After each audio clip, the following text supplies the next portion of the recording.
Buenas noches, bienvenidos a Ciudadano Político. Soy Cris Portugal. Hoy, 31 de mayo, estaremos junto al economista Bernardo Fontaine. Ex convencional, ya nos contará lo que le tocó vivir en esa época y además impulsor y parte del movimiento ciudadano Con Mi Plata No. Vamos a comentar muchas cosas, la crisis del gas, los problemas que está teniendo ahora el gobierno con la renuncia o no renuncia, no sabemos todavía, o se lo echaron al subsecretario de Previsión. Y las explicaciones de la ministra de Trabajo, Janet Jara, no han sido suficientes. Mañana tenemos la cuenta pública del presidente Gabriel Boric. Eso y más hoy en Ciudadano Político. Quédense con nosotros. ¿Cómo estás, Bernardo? Bienvenido a Ciudadano Político. Gracias por estar acá. Bueno, gracias por convidarme. Feliz de estar aquí. Gracias. Bueno, estamos junto a Bernardo Fontaine, ex constituyente por el Distrito 11 con cupo por RN, ingeniero comercial de la Católica. Político chileno independiente. Después me tienes que contar un poco la decisión esta de haberte mantenido independiente todo este tiempo.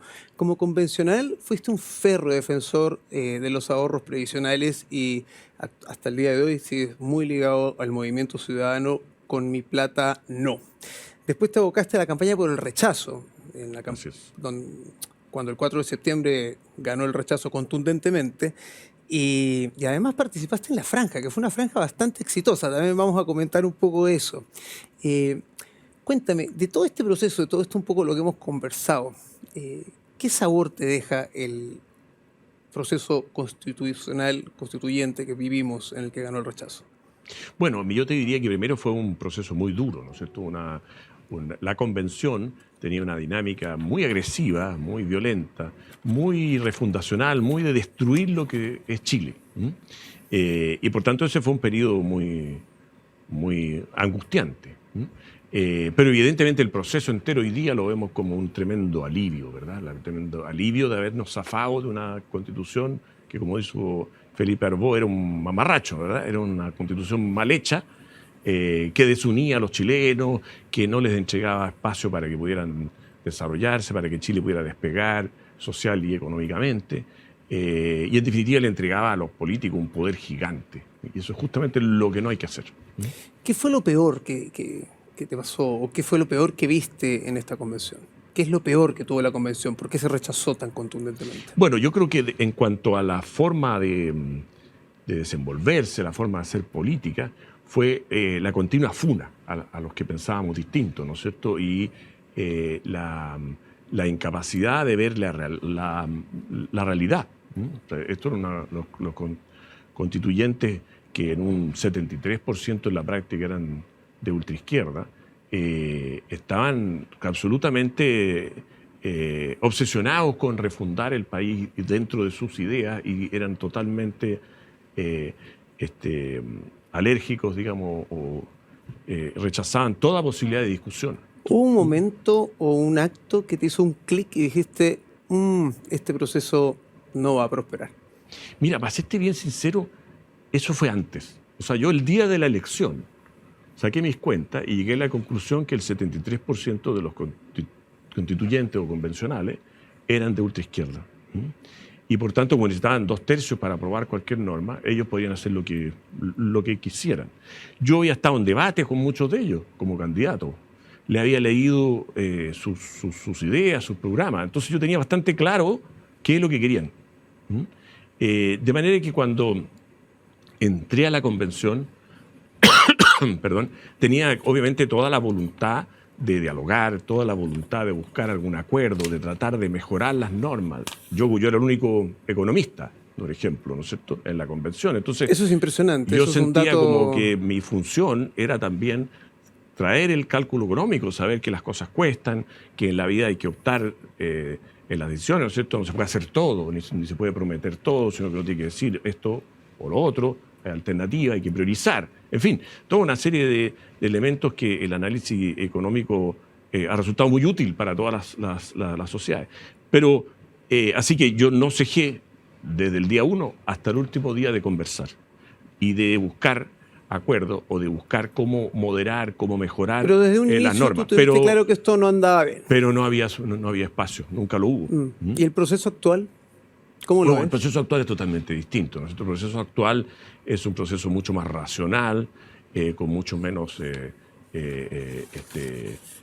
pasión, con mucho menos estridencia, como tuvo la convención. Pero en lo fundamental también es un proceso que como es fruto del rechazo a la constitución de la convención, está tratando de hacer una constitución que calce con la historia de Chile, ¿no es cierto? Calce con lo que nosotros somos.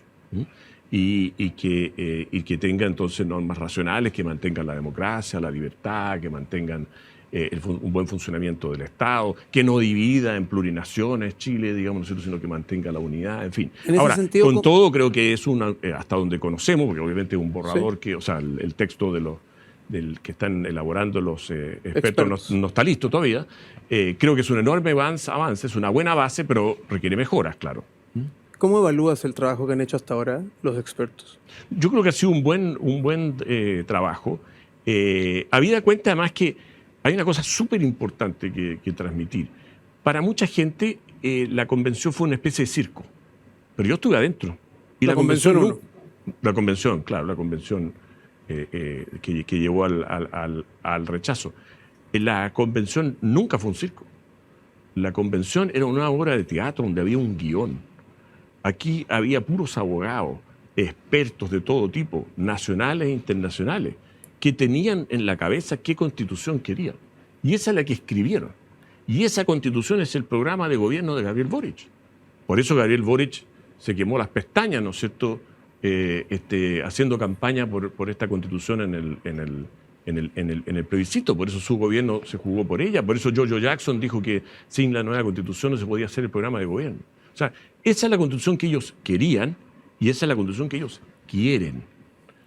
Afortunadamente no tuvieron la posibilidad de dominar la comisión de expertos, ¿verdad?, e imponer sus ideas.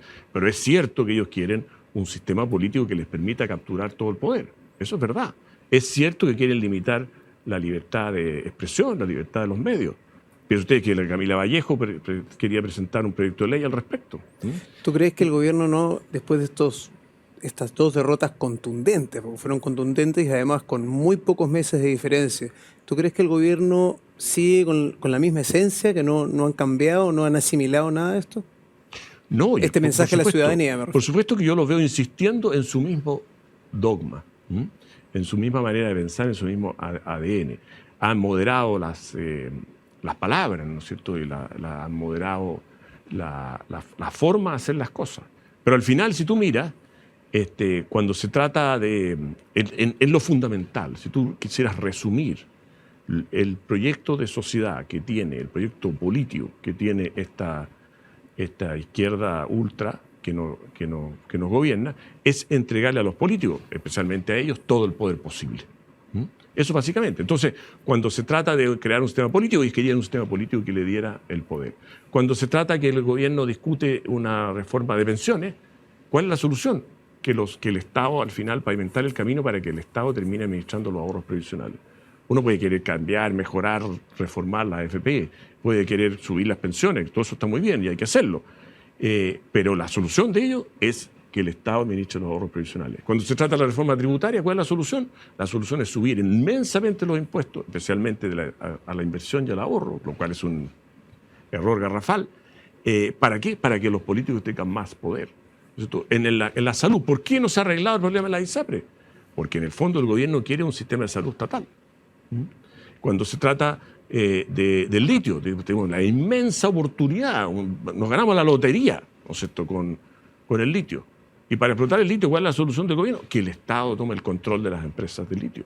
Entonces, siempre topamos con lo mismo. Y por eso yo no veo que el gobierno haya cambiado nada de su ADN. Ha cambiado las tácticas, ha cambiado el envoltorio de lo que quiere hacer, pero no el fondo. Está menos activista en este proceso el gobierno. No vemos a la ministra Vallejo repartiendo papeles, copias en la plaza, es cierto, no vemos a un presidente Boric tan activo como lo vimos antes.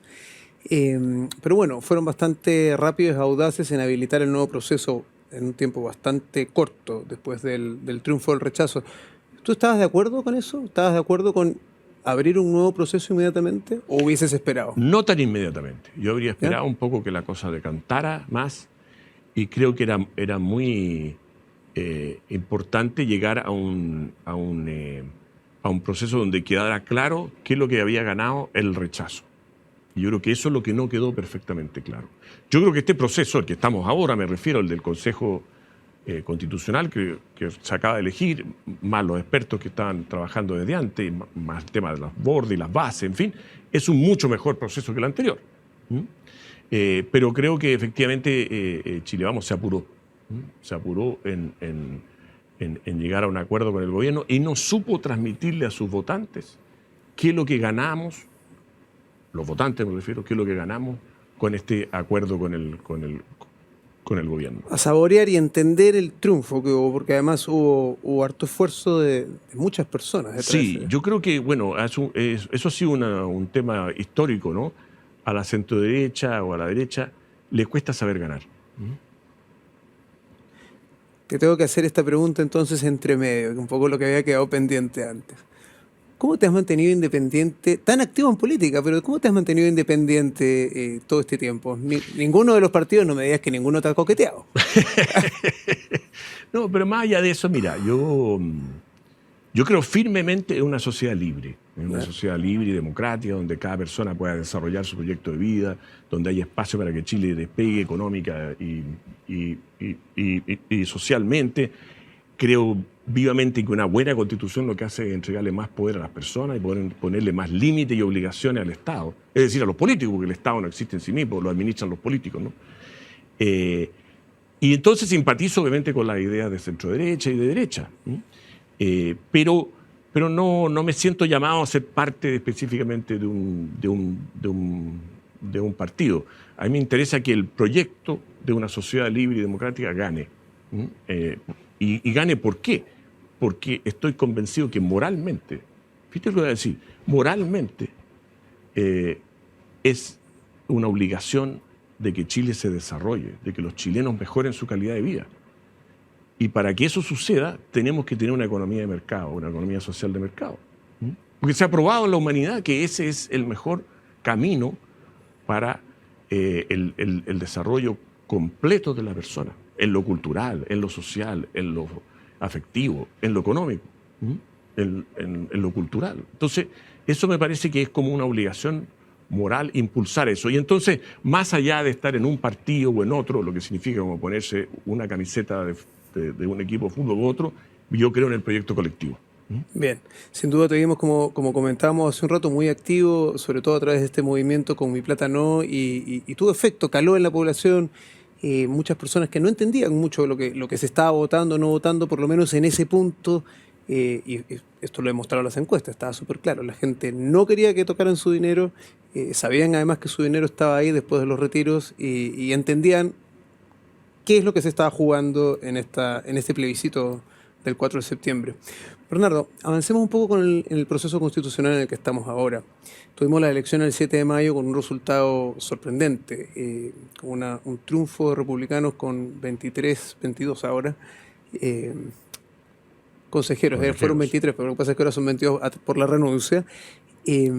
¿Tú te esperas? Y Chile Vamos, llegamos a los 2/3 sumando los dos. ¿Tú te esperabas este resultado? No tanto. Yo estaba convencido que digamos, los partidarios de esta sociedad libre y democrática que llamo yo, que en términos de partido no se lo va desde los republicanos hasta Evópolis, incluso también parte de la centroizquierda, ¿no? de la socialdemocracia que estuvo por el rechazo, ¿no? Y que no llevaba candidato en esta elección. Pero bueno, todo nosotros íbamos a ganar, pero no pensé que por tanto. Eso es la verdad. Y creo que eso demuestra hasta qué punto el proyecto político, esta idea de sociedad que nos quiere presentar el Frente Amplio, Partido Comunista fundamentalmente, y al cual misteriosamente se han adherido todos los partidos de la Concertación, digamos, es un proyecto fracasado. No es lo que quieren los chilenos. Los chilenos han sufrido una desilusión increíble con Gabriel Boric. ¿Eso es lo que cambió en los chilenos entre una votación y otra? ¿La desilusión a las ideas que embanderaba el presidente Gabriel Boric? Claro, porque resulta que descubrieron que el programa político de Gabriel Boric es un programa hecho para un país que no existe. ¿Cuáles son los problemas de Chile? Primero que todo, la violencia, la seguridad, la delincuencia, el narcotráfico. Y en el programa de Gabriel Boric prácticamente no hay nada de eso. Él asumió el gobierno y todo su gobierno ha sido un fracaso en el tema de seguridad porque nunca pensaron que es un problema que existía. Entonces nunca han sabido qué hacer al respecto. Segundo problema, la situación económica, ¿verdad? Hemos tenido una inflación que se comió los sueldos. Tenemos casi 1 millón de desempleados. Tenemos numerosas empresas, pymes, hasta grandes constructoras, empresas comerciales que están en una situación muy afligida. Cuesta llegar a fin de mes. ¿Y el gobierno qué tiene para hacer crecer el país? ¿Qué política tiene? ¿Qué iniciativa tiene para sacar a Chile del hoyo económico en que está? Ninguno. Porque ellos nunca pensaron que el crecimiento económico era relevante. Ellos pensaron que el país tenía plata de sobra. Y no vieron que la plata se había desaparecido, ya porque la plata no existe guardada, está en inversiones, está en movimiento. Y si uno no se preocupa de generar plata, igual que una familia, si no se preocupa de generar plata trabajando, no hay plata. ¿Qué pasa con el ministro Marcel ahí? Sigamos con ese punto. ¿Qué pasa con el ministro Marcel?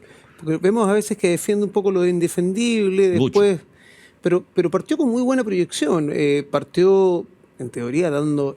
era el ministro que infundía un poquito de confianza y estabilidad al gabinete, al primer gabinete. Yo creo que el ministro lo ha hecho bien en lo que él sabe fundamentalmente, que es el manejo del presupuesto. En el manejo de calzar los gastos.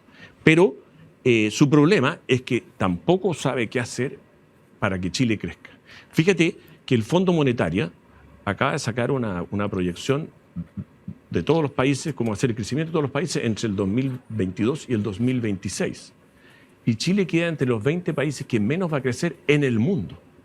Nunca habíamos estado en una situación tan desmejorada.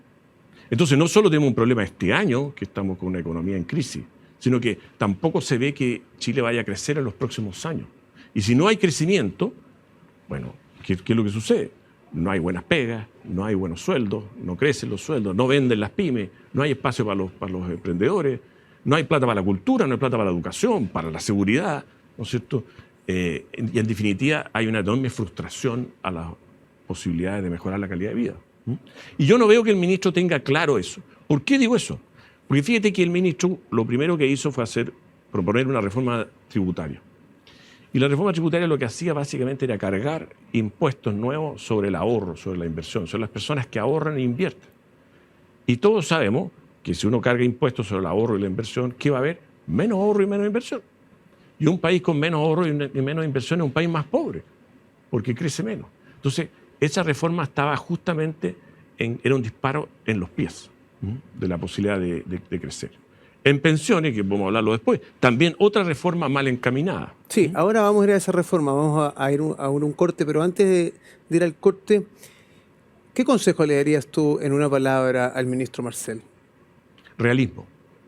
Realismo. Realismo. Bien, Bernardo. Seguimos en Ciudadano Político, volvemos, estamos junto al economista Bernardo Fontaine. Volvemos. ¿Sabías que Grupo Patio trabaja día a día con un propósito claro? Unir personas y enriquecer más sus vidas. Descubre mucho más en patio.cl. Estamos de vuelta en Ciudadano Político junto al economista Bernardo Fontaine. Bernardo, quiero volver un poco al tema constitucional. Tú fuiste constituyente, entonces para mí es importante tu punto de vista. Ganaron los republicanos, Chile Vamos tuvo un buen resultado, llegaron al quórum 3/5, llegaron al quórum de los 2/3. En teoría, debería haber cierta tranquilidad para ese sector para poder desarrollar sus ideas y plasmarlas de una u otra manera en la Constitución. La realidad es que viene un borrador de la Comisión de Expertos donde, ¿cómo decirlo? No todos los artículos tienen contentos a todo el mundo. ¿Cómo ves a republicanos? ¿Qué responsabilidad tienen los republicanos ahora a tu criterio? Bueno, yo creo que primero la derecha y la centroderecha entera tiene una enorme oportunidad, un enorme desafío de poder demostrar que puede gobernar, que tiene gobernabilidad, digamos, que puede trabajar unido y que puede dar una solución o un alivio a los problemas de los chilenos. Creo que eso es como lo primordial. Pero hay mucha pega por hacer. En primer lugar, es verdad que la aritmética te da que hay 2/3 entre los partidos de Chile Vamos y republicanos, Pero otra cosa que artículo a artículo vayan a estar esos 2/3, por ejemplo, o vayan a estar esos 3/5 que necesitan para proponer una norma, ¿no? O sea, eso requiere un trabajo. O sea, lo que me refiero es que para que haya una mayoría, tiene que haber unidad. Y si no hay unidad entre los republicanos y los Chile Vamos, la mayoría no existe. ¿La es posible? La unidad sí, por supuesto que la es posible, pero requiere un trabajo. Y por supuesto que requiere un trabajo, desde luego, de las dos partes, pero tú me preguntaste por los republicanos. Yo creo que los republicanos tienen que demostrar justamente y tienen que hacer carne, digamos, ¿no es cierto?, la capacidad de llegar a liderar este proceso efectivamente y a convocar a las otras fuerzas. Creo que sus declaraciones iniciales han sido muy auspiciosas, ¿no es cierto? Arturo Esquella, el presidente, José Antonio Caz, el líder, han tenido declaraciones más bien que han llamado al consenso y a la calma. Claro, yo creo que ellos han reconocido este triunfo con humildad, que parece muy importante. Han reconocido que los chilenos lo pasan mal y que por tanto no hay nada que celebrar, que me parece una constatación muy realista, que significa y explica muy bien por qué republicano le fue bien en la elección. Es porque está conectado con la ciudadanía. Y también han dicho que ellos quieren convocar a todos, digamos, y hacer una constitución para todos, ¿no es cierto? Eso me parece que es muy bien y es la forma de hacerlo. Ahora, evidentemente hay que congeniar aquí el invitar a todos a hacer una constitución para todos y el mantener los principios que fueron los que las personas votaron. O sea, al final los consejeros no solo llegan al primer día que parte el próximo miércoles, ¿no es cierto? No solo van a llegar al Consejo con sus ideas o lo que ellos quieren o les gusta, van a llegar con un mandato de los votantes que adhirieron a esa idea. Y por tanto es muy importante incorporar en el texto de los expertos ciertos temas que no fueron tocados suficientemente. Fundamentalmente no hubo los votos necesarios para que los expertos de centro-derecha y derecha lograran aprobar ciertos temas. Bien. Bernardo, ayer nos sorprendimos un poco, yo al menos, no sé si tú, con las declaraciones del diputado por el Partido Socialista Naranjo y otros diputados de la tienda, donde presentaron un proyecto para hacer una reforma constitucional y acortar el mandato de este nuevo Consejo de 5 meses a 2 meses y además incluir una tercera pregunta en la papeleta en el plebiscito de salida, que si es que no me equivoco, decía si aprobaba o no aprobaba el texto que presentó, el borrador de los expertos, o sea, el que va a salir ahora. Esto parece un circo, perdón que me haya adelantado con la opinión, pero ¿es broma? Bueno, mira, yo creo que la propuesta de los diputados socialistas es como la propuesta de los picados, ¿no es cierto? Es la propuesta de quienes perdieron la elección y entonces dicen, bueno, como no nos gustó el resultado de la elección, cambiemos las reglas. Es como si fuéramos jugando un partido de fútbol y dicen, no, como perdiendo el partido, ahora vamos a cambiar las reglas, vamos a poder meter los goles con la mano. No, ¿no es cierto? No, eso no se hace. Es una propuesta profundamente antidemocrática. Porque aquí hubo una elección que tenía ciertas reglas que todos conocíamos, todos participaron en la elección con igualdad de condiciones, bueno, y se dio una votación, y se dio un resultado, y hay que respetar el resultado. Y el resultado, además, viene de la ciudadanía, cosa que muy pocos políticos en Chile respetan. Y la ciudadanía eligió los consejeros, y los eligió para que discutieran, votaran, aprobaran, cambiaran, ¿no es cierto?, mejoraran el texto de los expertos. Para eso fueron convocados los ciudadanos. Recordemos que con votaciones históricas. Además. Con votación histórica, obligatoria y masiva de unos millones de votantes. Entonces, ¿cómo ahora el Partido Socialista se siente con autoridad para sentarse arriba de los votantes y decir, ¿saben? Mire, nosotros lo habíamos convidado a que votaran en esta condición, pero no, ahora como no nos gustó el resultado, vamos a hacer que los consejeros vayan y timbren nomás, ¿no es cierto?, y no incidan. Tendremos que esperar a ver cómo se desenvuelve el gobierno respecto a esta iniciativa. Yo me imagino que Gabriel Boric en el discurso donde tiene que rendir cuenta de su primer año de gobierno, rechace totalmente de plano esto, porque además, ¿qué es esta idea de proponer que en el plebiscito se pueda plebiscitar la Constitución de los expertos como una alternativa? Entonces, ¿para qué tenemos un consejo entonces? No, yo creo que esto demuestra la, el deterioro del Partido Socialista, que fue un partido importante en Chile, ¿no es cierto? Son parte del gobierno, no nos olvidemos de eso gobierno, en este claro, interín. Y además, hay que decirlo, ¿no? Ellos entraron al gobierno no llevando las ideas de la concertación, digamos, que fueron las ideas que tuvo Ricardo Lagos, las ideas que fueron exitosas, ¿no es cierto?, por muchos años. Entraron al gobierno asumiendo el programa del Partido Comunista y del Frente Amplio. Lo mismo que está haciendo el PPD. Mucho grito y mucha laraca de monos peludos, pero en definitiva el PPD y hasta la DC están entrando en la práctica al alero del gobierno. Y yo creo que es muy importante que el gobierno aclare claramente que vamos a ver la vocación democrática, ¿no es cierto? Que aquí hubo una elección, hay un resultado y se respeta. Así es, así es. Vamos un poco a contingencia política, que mira, tenemos harto para comentar, Bernardo. Hay una reforma de pensiones dando vuelta ahí de parte del gobierno. ¿Qué opinión te merece esta reforma? Mira, el problema central que tiene la reforma... Primero hay que subir las pensiones, ¿no es cierto? Y hay que hacer una reforma, estamos de acuerdo. Estamos de acuerdo. El problema es que la reforma del gobierno lo que busca es tomar un 6% de cotización adicional, que se crearía en la reforma, ¿no es cierto?, y llevarlo al Estado, ¿no es cierto?, a un fondo estatal, y con eso el Estado le sube las pensiones a uno y a otros no. Y resulta que en realidad ese 6%, a mi juicio, y a juicio de los que estamos con mi plata, no, es de los trabajadores.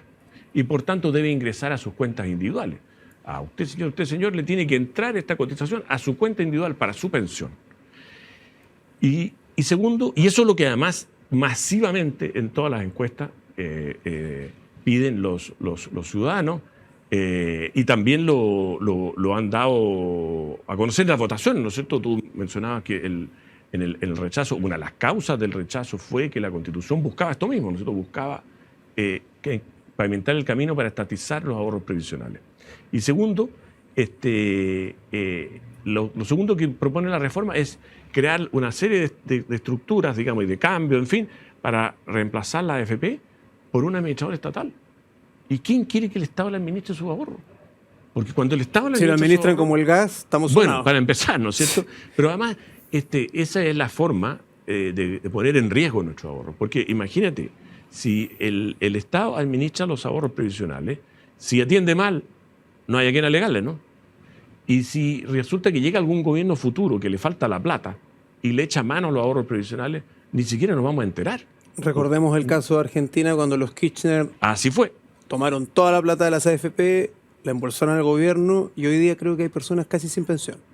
Y exactamente. Y lo mismo acaba de pasar en Bolivia, hace un mes atrás, donde primero en Bolivia que era un administrador estatal y con el tiempo dijeron, ¿sabe qué más? Ya que lo administra el Estado, mejor que la plata sea del Estado. Entonces nosotros no podemos permitir eso y lo que hay que hacer es una reforma de pensiones que suba las pensiones, pero que donde la cotización adicional vaya a las cuentas individuales, donde se amplíe enormemente la libertad de elegir administrador, no solo las AFP actuales, que hay que cambiar el sistema de comisiones y una serie de regulaciones de las AFP, sino que también se amplía a muchos otros instituciones, entidades, incluso un administrador estatal, pero que compita en igualdad de condiciones. Y por último, hay que tener más solidaridad, por supuesto que sí, pero la solidaridad hay que hacerla con la pensión garantizada universal, este piso de pensión que tienen hoy día todos los chilenos menos del 10% de mayores ingresos. Y ese piso como gasto del gobierno tiene que financiarse con impuestos, ¿no es cierto? Sí. Porque los impuestos los pagamos todos. ¿Qué es esto de tomar cotizaciones de los trabajadores, quitarle cotizaciones, bajarle sus pensiones para subirle las pensiones a otros? Eso no es justo. Bien. Y en la nueva propuesta de Constitución, ¿cómo debería estar explicitado para que a ti te quedara, para que Bernardo Fontaine dijese, esto está bien? Eso es muy importante porque los expertos de centro-derecha propusieron garantizar la propiedad de los ahorros previsionales y eso fue rechazado por el 50% de expertos de gobierno. Entonces no quedó en el proyecto de los expertos, ¿no es cierto? Y por tanto los consejeros tienen la responsabilidad de incorporarlo. Porque me parece fundamental que la Constitución diga una cosa muy simple, diga, mire, lo que está en las cuentas de ahorro individual para pensión, las cotizaciones que entren ahí son propiedad del trabajador, son heredables y el trabajador tiene derecho a elegir quién se lo administra, que puede ser público, puede ser privado, ¿no es cierto? Y podemos cambiar la AFP, pero que haya esa posibilidad. ¿Por qué es importante que esto esté en la Constitución? Porque una Constitución es precisamente para eso, es para defendernos del inmenso poder del Estado. Y si eso no está en la Constitución, cualquier gobierno futuro puede, mediante una ley simple, cambiando una cosa por aquí y por allá, hacerse de los ahorros previsionales. Y fíjate que en las encuestas, en la última encuesta que se preguntó, que fue en marzo, el 67% de los encuestados dijo que rechazaría la nueva Constitución si no estaba la garantía de la propiedad de los ahorros previsionales. O sea que esto sigue siendo un tema muy presente para la población. Y por tanto me parece a mí que los consejeros, que tienen que mejorar la propuesta de los expertos, por cierto, tienen que incorporar esto, porque si no va a haber una razón para rechazarlo. Mira, y ya sobre todo en un contexto donde estamos partiendo con una base de rechazo bastante alta. Es sorprendente estas encuestas que van saliendo que muestran que ya hay un 30 y largos por ciento 40 y tanto, de hecho. De personas ya dispuestas a decir, oye, no, yo voy a rechazar lo que salga, sin saber lo que va a salir. Por eso me parece que es muy importante que los consejeros oigan a la ciudadanía ciertas cosas básicas. La gente quiere seguridad, por tanto tiene que haber una Constitución que dé al Estado las herramientas. Por supuesto que la Constitución no es capaz de meter preso a ningún delincuente, pero sí dé las herramientas para que haya seguridad. Que tiene que haber un sistema político que funcione, que sea eficaz. Eso pasa por eliminar los partidos chicos, disminuir el número de partidos, cambiar el sistema electoral, una serie de cosas que creo que los expertos avanzaron, pero quedaron a mitad de camino. Y tiene que haber garantía de la propiedad de los ahorros previsionales y libertad de elegir administrador, como también tiene que haber libertad de elegir en salud, y que tiene que quedar por escrito claro que los colegios subvencionados no van a ser discriminados por el Estado. O sea, que el Estado esté obligado a tratar por igual los colegios subvencionados con respecto a los colegios públicos. De los puntos que has tocado, que son los básicos para ti y para la ciudadanía, bastante en sintonía, hay que decirlo. En el caso de las ISAPRES, en el caso de la salud, ahora mismo estamos en medio de una crisis donde existe un fallo de la Corte Suprema, hay opiniones del gobierno, la industria se ha pronunciado fuerte diciendo, oye, si esto avanza, quebramos. Un requerimiento a la Suprema para que se pronuncie. Esta semana dijeron, nosotros no tenemos nada que decir, que hable el Congreso. O sea, la pelota está rodando en la cancha peligrosamente. ¿Está en riesgo nuestro sistema de salud? ¿Cuál sería el sistema de salud ideal para ti? Bueno, yo creo que sí, efectivamente está en riesgo. Mira, primero es indispensable hacer una reforma a las ISAPRES porque como estaban no es la mejor manera. Ya. Pero hoy día tenemos un problema más urgente, ¿no es cierto? Que es que hay que cumplir el fallo. Sí, por supuesto hay que cumplir el fallo. Pero la forma como estaría cumpliéndose el fallo, que entregarle, digamos, intentar que las ISAPRES le entreguen 33 años de utilidad, digamos, a los afiliados, es imposible. Porque fundamentalmente esa plata no está. Y yo creo que aquí, yo me pregunto, ¿por qué las ISAPRES no nos cuentan dónde está esa plata? Yo voy a dar una idea de dónde está la plata. La plata esa se destinó a pagar prestaciones. O sea, no. Yo estoy en ISAPRE, no sé si tú, pero en fin, los que estamos en ISAPRE, ¿no es cierto? Por todos estos años fuimos al doctor, nos hicimos exámenes, operaciones, etcétera, etcétera, y la ISAPRE reembolsó lo que tenía que reembolsar. Y ese monto que las ISAPRES cobraron de más según la Corte Suprema se destinó al final a pagar prestaciones. Por eso que la plata no está. Y ese es todo el problema en el fondo, ¿no es cierto? Porque si la plata estuviera guardada en un cajón, sería cosa de abrir el cajón y que la ISAPRE devolviera la plata. Pero no está. Entonces, al final lo que tenemos que encontrar es una fórmula en la que se cumpla el fallo y al mismo tiempo se mantenga un sistema de seguros de salud. Porque no sería ningún brillo que las ISAPRES quebraran, como no tienen la plata, no nos pagaran lo cobrado según el fallo de más y al mismo tiempo desaparecieran y no tuviéramos cobertura para nuestra salud, ¿no es cierto? Y termináramos todos en FONASA con un servicio más malo, además colapsando para todo el resto de los chilenos que no están en ISAPRE el ya mal servicio de la salud pública. No nos olvidemos que muchos pacientes de FONASA además se atienden en las clínicas privadas, que serían, entiendo, las primeras instituciones en quebrar de aplicarse el fallo como se quiere aplicar. Por supuesto, porque a su vez las ISAPRE están todo el tiempo teniendo que pagarle a las clínicas privadas, y no solo las clínicas, a los doctores, a los centros diagnósticos, a los laboratorios, a todo, distintos tipos de prestaciones que los afiliados de la ISAPRE van todos los días al doctor, digamos, todos los días alguien va a un centro médico. Y eso la ISAPRE se lo tiene que pagar. Pero si quiebra en la mitad, no se lo va a poder pagar. Entonces, efectivamente, esto puede ser un colapso grave. Y yo encuentro que esto es como la tormenta perfecta, ¿no es cierto? Aquí hubo, primero, un fallo hace muchos años, el 2010, si no me equivoco, un fallo que establecía que era inconstitucional este mecanismo de cobro de la ISAPRE, lo que se llama la tabla de factores, una cosa técnica. Pero la superintendencia siguió permitiendo que se aplicara. Y por otra parte, muchos afiliados reclamaron a las Cortes estos recursos que se presentaban masivamente a la Corte Suprema. Y eso estableció que hubo una serie de gente a la cual no se le cobró los aumentos de los planes, pero a otros sí se les cobró. Y la superintendencia no dijo nada nunca. Por otra parte, sabedor el mundo político, los gobiernos y el Congreso de este tema, algunos gobiernos presentaron proyectos de ley, pero nunca se aprobaron ni se discutieron mayormente. Entonces se chuteó la pelota para adelante. Y finalmente llega a la Corte Suprema y dice, no, aquí está todo mal cobrado, así que hay que pagar, sin ni siquiera calcular cuánta plata estábamos hablando, si era posible pagar, si no era posible. A la práctica no es posible pagar. Entonces, en definitiva, aquí falló toda la institucionalidad, ¿verdad? Fallaron los jueces, fallaron la superintendencia, fallaron las ISAPRE, desde luego, y falló el Congreso y el mundo político en no darle una solución a este problema. ¿Y quiénes pagamos el pato? Los ciudadanos. Esto pareciera que le cayó como anillo al dedo al presidente y a su gobierno. En parte sí. Quienes se quieren echar el sistema abajo, digámoslo.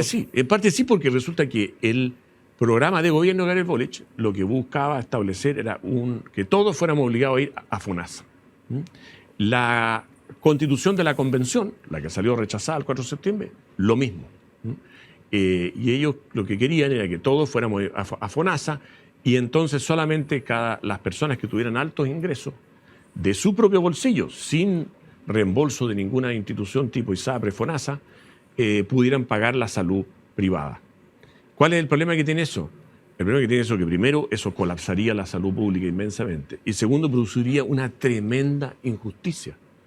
Porque no es justo que la salud privada sea solamente para los de altos ingresos, ¿no es cierto? Entonces, ¿cuál es la gracia de tener un sistema de seguro de salud tipo la ISAPRE? Insisto que la ISAPRE hay que cambiarla, así que yo no estoy defendiendo la ISAPRE tal cual como están, sino que la existencia de un sistema de seguros privados de salud. La gracia que existe un sistema de seguros privados de salud es que sectores de las clases medias, de los sectores incluso de recursos reducidos, puede ir a la medicina privada. Eso es una maravilla. Y eso es un acto de justicia que no deberíamos permitir que este gobierno lo elimine. Bloquee la posibilidad que los sectores medios concurran a la mejor medicina posible, financiado por un sistema de seguro de salud. Bien, esperemos que haya una salida consensuada en esto y que el sistema no colapse. Pero eso apura, ¿no es cierto? Eso apura. Y desgraciadamente, como dices tú, el gobierno aquí claramente está dividido, ¿verdad? Hay una parte del gobierno que dice, no, aprovechemos esto de oportunidad, quebremos el sistema para que todo termine en la salud estatal. Y yo creo que eso sería una salida catastrófica, desastrosa. Sería curioso porque además esto les explotaría en la cara directamente a ellos. Claro, claro. O sea, ellos como gobierno son los que están gestionando, son los que están velando y trabajando por todos los chilenos, y una crisis en el sistema de salud donde la gente no se puede atender, los enfermos crónicos que hoy día reciben atenciones tampoco se podrían atender. Esto le explotaría en la cara al gobierno. Entonces parece bien inverosímil que exista esta mitad de alma del gobierno que buscaría o estaría, no voy a decir contenta, pero que estaría aprovechando, conforme, digamos, claro. Esto, ¿no? Claro, exactamente. Yo creo que eso es como... Porque, nuevamente, si uno le pensara algo que le falta al gobierno, es realismo. Ese fue tu consejo. Bernardo, tú eres economista. Buen dato del único economista de la convención anterior. Bueno, en los expertos no había ninguno, ¿eh? Y se nota. Ah, mira, tampoco sabía ese dato. Pensé que había uno, ¿no? No, ninguno. Ninguno. Bien, va a haber que promocionar un poco más este asunto de que los economistas integren estas instancias. No, perdón. Donde no hay ninguno es en el consejo que viene. En los expertos sí hay uno. En los expertos sí pensaba que había uno. Sí, está la Bettina Horst. Pero en donde no hay es en los consejeros ahora elegidos. Perfecto. Entonces, mira, te quería hacer una pregunta, porque este es un tema contingente esta semana que es bastante delicado. Gas a precio justo. tuvimos un ministro Jackson, que previo a las elecciones, obviamente era un acto bastante proselitista, por decirlo de alguna manera, salió hasta con un gorrito morado del calor del, no voy a decir de la forma, pero del color del balón de gas, a decir, oye, tenemos esta política, vamos a tener balones a precio justo, un promedio de 15.000 pesos para 100.000 personas, 100.000 balones. Y nos dimos con la sorpresa de que los balones de gas terminaron costando en realidad a ENAP 117.000 pesos. Se fueron 590 millones de pesos al tacho. Se beneficiaron solo 3.100 familias y nadie se dio cuenta de esto. Y ahora lo nombran plan piloto. Quedemos con la respuesta a la vuelta, vamos a una pausa. Vamos a una pausa acá en Ciudadano Político. Estamos junto al economista Bernardo Fontén. ¿Sabías que Grupo Patio trabaja día a día con un propósito claro? Unir personas y enriquecer más sus vidas. Descubre mucho más en patio.cl. Estamos de regreso en Ciudadano Político junto al economista Bernardo Fontén. Bernardo, antes del corte estábamos comentando la crisis del balón de gas a 117.000 pesos. Tú como economista, cuéntanos en fácil, ¿qué pasó acá? Bueno, yo creo que el problema central es que aquí se implementó una política sin estudiarlo, ¿no? Y ese ha sido uno de los grandes problemas de este gobierno, ¿no? Que no se estudian las cosas. Chile fue un país muy exitoso cuando sus políticas públicas eran estudiadas previamente, se buscaba analizarla y buscar la mejor manera. Y aquí la primera sorpresa es que cualquiera en una servilleta podía calcular que para ENAP iba a ser carísimo distribuir balones de gas. Segundo, cualquiera podía leer que esto, recordemos dónde partió, ¿no es cierto? Esto partió de que la Fiscalía Económica consideró que había que cambiar ciertas regulaciones para tener más competencia en el gas. Bueno, nadie se explica por qué el gobierno no cambió esas regulaciones, porque eso era el problema que había. Para que entraran nuevos competidores y punto. Exacto. Y en definitiva, ¿no es cierto?, se gastaron esta plata en balde, porque al final lo más grave es que si uno hubiera tomado esos 591 millones de pesos que costó todo plan piloto le pusieron. Este plan piloto, esta chambonada, ¿no es cierto?, y hubiera subsidiado balones de gas, habría podido entregarle un balón de gas a 74.000 familias. Y en cambio se pudieron producir 6.000. O sea, del punto de vista del objetivo de la política, además, esto fue un fracaso total. Porque no se cumplió para nada la promesa del presidente de los 100.000 balones de gas y tampoco la promesa del ministro Jackson que los costos iban a bajar 40%. Entonces uno se pregunta, bueno, mañana el presidente tiene que dar su discurso, ¿no es cierto?, anual. Y uno esperaría que en esa rendición de cuentas anual él explique, reconozca, diga, aquí nos equivocamos. Nos equivocamos porque tenemos la idea de que siempre la empresa privada está mal y siempre la empresa estatal está bien. Y por supuesto que hay empresas privadas que lo hacen mal, ¿no? Pero en general sabemos que para producir bienes, servicios, las empresas privadas son mejores y las empresas estatales son malas. Y esto no es un problema ideológico, son malas en la práctica, ¿no es cierto? Las cosas salen más caras, salen más lento, no funcionan bien, no hay buen servicio. Entonces, por eso, por ejemplo, cuando uno dice, oye, el litio, o sea, el litio puede ser una riqueza fabulosa para los chilenos. Y además eso hay una obligación ética, a mi juicio, de que los chilenos colaboremos a la electrificación del mundo para mejorar el medio ambiente, para detener en algo el calentamiento global. Así que nosotros tenemos la obligación incluso, no solo es un negocio, digamos, sino que hay una obligación de proveer al mundo de litio. Pero al obligarnos a que las empresas de litio sean mayoritariamente estatales, estamos ahuyentando la inversión privada al litio, postergando entonces, que esto se va a demorar muchísimo más en explotar el litio. Hay quienes dicen de que se nos va a pasar la ola. Claro, y capaz que hayamos ganado la lotería, pero cobremos la mitad del premio nomás del litio. Cuando tenían un camino mucho más fácil, que era decir, oye, licitemos a los privados que tienen la tecnología, tienen la plata, que saben hacerlo, que pueden hacerlo ahora, rápido, y cobrémosle una buena tajada, como hoy día le están cobrando a las dos empresas que operan el litio, que están pagando el orden del 60% de impuesto al final. O sea, esto es ideologización pura y dura. Exacto. Y falta espíritu práctico, falta de realismo. ¿Será que nunca trabajaron ¿Será que Bueno, nunca evidente. emprendieron? Pero no hay que confundirse. Esto no es un gobierno que solamente improvise, que sea un conjunto de jóvenes que no saben hacer las cosas. Esto es un problema de lo que tú decías. Esto es un problema dogmático, es un problema de ideologización, ¿no es cierto? Es pensar que per se el Estado es mejor para hacer las cosas, a pesar de que la evidencia diga que no lo es, ¿no? La presidenta del Partido Socialista el otro día, en un programa, en un seminario en realidad, decía, bueno, todos sabemos que el Estado atiende mal porque fíjate que tramita a las personas, etcétera, etcétera. Y yo, bueno, daban ganas de preguntarle, ¿no es cierto? Oye, bueno, y si atiende mal, ¿por qué usted propone que la reforma de pensiones el Estado sea el único que atienda a los pensionados y a los afiliados? Sabiendo que atiende mal. Ideología, en vez de sentido práctico. Pura ideología. Pasando de la ideología a... Porque, a ver, esta ideologización de extrema izquierda está bien ligada al ala dura de Apruebo Dignidad y a los comunistas, hay que decirlo. Como dices tú, parte del programa de gobierno del presidente Gabriel Boric, con el que resultó electo, parte de lo que fue el borrador de la Constitución, del proyecto de Constitución que fue rechazado.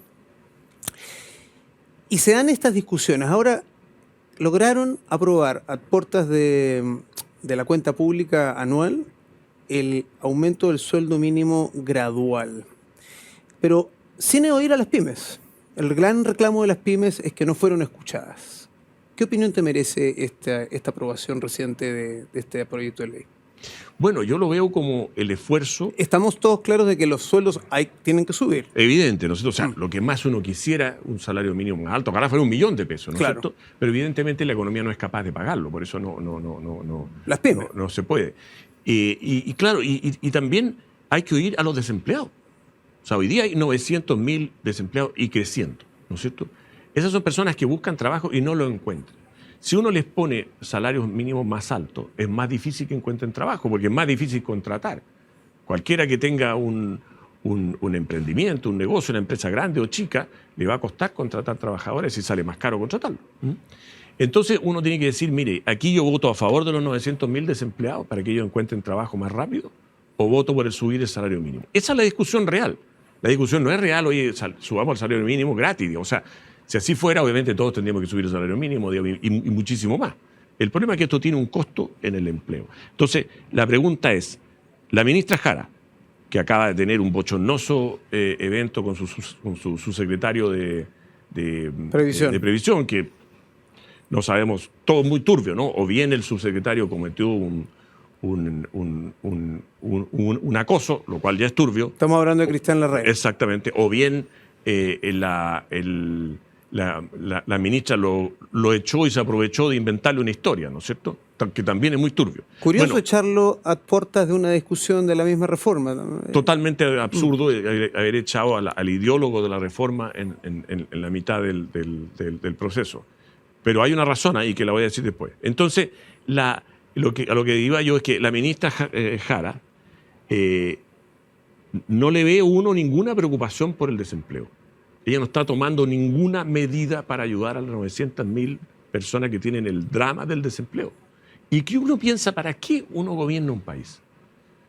Uno gobierna un país para mejorar la calidad de vida de las personas, para eso.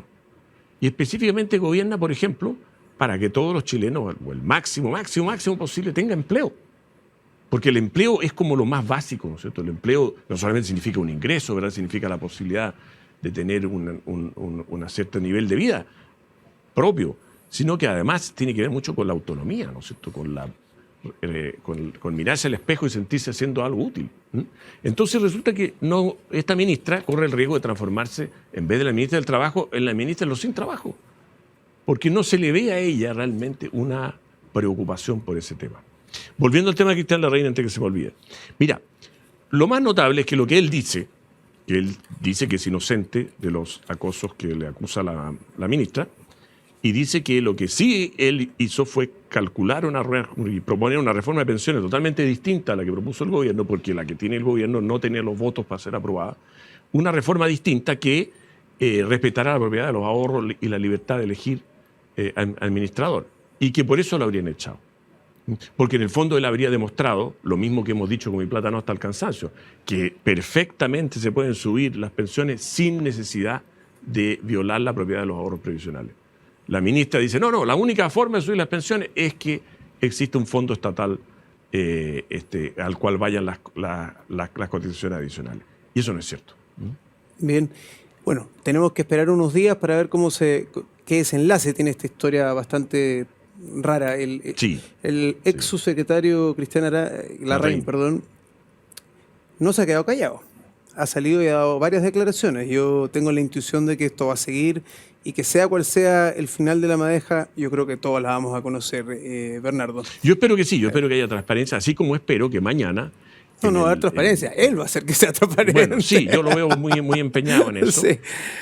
Y creo que lo más importante es lo que va a pasar mañana. Mañana el presidente tiene la oportunidad de rendir cuentas. De decir, mire, yo había prometido seguridad, prometí que iba a ser ¿te acuerdas que el gobierno iba a ser como un perro con los delincuentes, ¿no es cierto? Y ¿muerde el perro o no muerde el perro? Parece que no. Entonces, él prometió que iba a haber mayor igualdad, eso pasa por que haya mejores sueldos, porque haya empleo, porque la inflación baje. No vemos nada de eso, ¿no es cierto? Prometió que íbamos a tener una reforma de pensiones, buscó un camino de una reforma de pensiones que no tiene los votos porque desoye lo que los ciudadanos quieren. Entonces, uno esperaría que él haga un mea culpa, digamos, ¿no es cierto?, y rinda cuenta de por qué prometió 100.000 balones de gas, entregó 6.000, ¿no es cierto?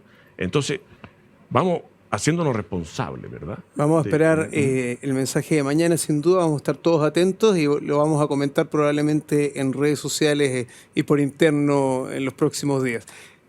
Parece optimista tu expectativa. Bueno, yo creo que más bien al revés, ¿no es cierto? Ojalá fuese. Ojalá él entre en el realismo. Sí, ¿no? claro. Pero lo que es importante, yo creo, es tener claridad hacia dónde vamos. Y vamos a que no puede haber una reforma de pensiones si no hay propiedad de los ahorros previsionales y libertad de elegir administrador. No puede haber una reforma tributaria si no hay una baja de los impuestos al ahorro y reemplazar por otros impuestos para que, en definitiva, podamos tener un impulso a la economía, un impulso al empleo. No podemos seguir con leyes laborales que no sean proempleo. Y no podemos seguir impulsando la inflación. Y tenemos que solucionar el problema de salud ya, ¿no es cierto? Y con una fórmula en la cual efectivamente sigan cubiertas las necesidades de salud de la población. Bien, Bernardo. Ese fue un muy buen resumen definitivamente de las tareas que nos queda por delante como país. Nos acercamos un poco al final de la entrevista y vamos al último bloque cortito de preguntas cortas. ¿Sí? Preguntas y respuestas cortas. ¿Te parece? Me parece. Bien. Vamos con la primera. Bernardo Fontaine, ¿qué nota le pondrías al gobierno del presidente Gabriel Boric? Rojo, de todas maneras, ¿no es cierto? Porque ha sido la mayor desilusión de los últimos tiempos. Bien, sin duda.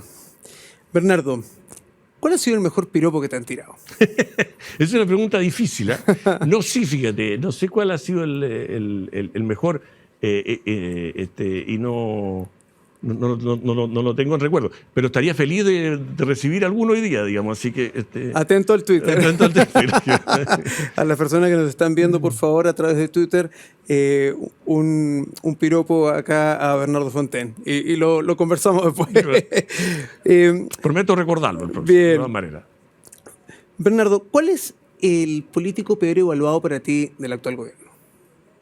Bueno, el político peor evaluado para mí, digamos, porque las encuestas dicen otra cosa, es Gabriel Boric. Al final, Gabriel Boric ha sido una persona que hace muy lindos discursos, pero que no ha entregado a la ciudadanía una mejora en la calidad de vida, ni en seguridad, ni en su situación económica, ni se ha preocupado de la educación. Recordemos que el Frente Amplio nació en torno a la educación. ¿Y cuál es la política de educación? La única política de educación ahora es sexualizar a los alumnos de kinder. Y finalmente es el responsable máximo al ser el jefe de Estado, sin duda. Bernardo, vamos acercándonos un poco al final de la entrevista, como te decía, y te quedo las últimas preguntas más difíciles, te las dejo al final. Bernardo Fontaine, candidato a senador, por RN, UDI, Evópoli, Republicanos. No, ni siquiera, ni siquiera tengo certeza de que vaya a ser candidato a nada. Te iba a preguntar si por la región del Maule, pero... No, pero la verdad que no tengo ninguna... Yo no tengo, la verdad, La verdad es que no tengo la inquietud por hacer una carrera política. A mí me interesa participar del debate político, me interesa empujar a Chile para que logre el desarrollo. Bien. ¿A quiénes te gustaría ver, Bernardo, en la primera vuelta y en la segunda vuelta de las próximas elecciones presidenciales? Mira, yo creo que falta demasiado. Sí, yo creo que hay buenos candidatos, las encuestas dicen... ¿Pero a quiénes te gustaría ver? Bueno, a mí me gustaría alguien que fuera partidario de una sociedad libre, ¿no es cierto?, y democrática, de forma que estaría, digamos, si uno mira las encuestas, Kast, Matei, Carter, ¿no es cierto?, cualquiera de ellos. Pero creo que falta demasiado. Yo creo que además que lo más importante es que Chile Vamos, en conjunto con los republicanos, por ponerlo en términos de partido, más todos los independientes que estamos, que son muchos más, digamos, que los partidos, hagamos un proyecto político. Hagamos un proyecto político común para sacar a Chile de la zanja donde nos han metido, ¿no es cierto?, para que Chile despegue económica y socialmente y para que podamos tener una mejor calidad de vida. Yo creo que lo que le ha faltado a Chile Vamos es eso, es un proyecto convocante, ¿no es cierto?, es un proyecto que lleve a la gente a votar con entusiasmo. Y creo que el republicano todavía está recién surgiendo, ¿no es cierto?, con gran éxito, ¿no?, con admirable éxito, y por consiguiente también tiene que desenvolver, digamos, ¿no es cierto?, su proyecto. Pero mi preocupación hoy día es que, independiente de las coyunturas y aquello, la derecha en su conjunto tenga un proyecto político convocante que le ofrezca al país y que, en definitiva, logre entonces ganar la presidencial y el Congreso futuro y logre sacar a Chile adelante. Bien, Bernardo. Pregunta final. En una palabra, ¿qué consejo le darías tú al presidente Gabriel Boric? Realismo. Realismo. Bien, Bernardo, hemos llegado al final de la entrevista. Muchas gracias por haber estado con nosotros hoy en Ciudadano Político. Espero que esta sea la primera de muchas visitas. Bueno, encantado. Pues muchas gracias, me he sentido muy bien aquí, así que encantado. Muchas gracias por haber estado acá. Muchas gracias por habernos acompañado hoy en Ciudadano Político. Estuvimos junto al economista Bernardo Fontaine, quien ha prometido va a estar luego con nosotros. Nos vemos, muchas gracias. Recuerden vernos todos los miércoles a las 10 de la noche a través de Agricultura TV y a través de agricultura.cl. Nos vemos.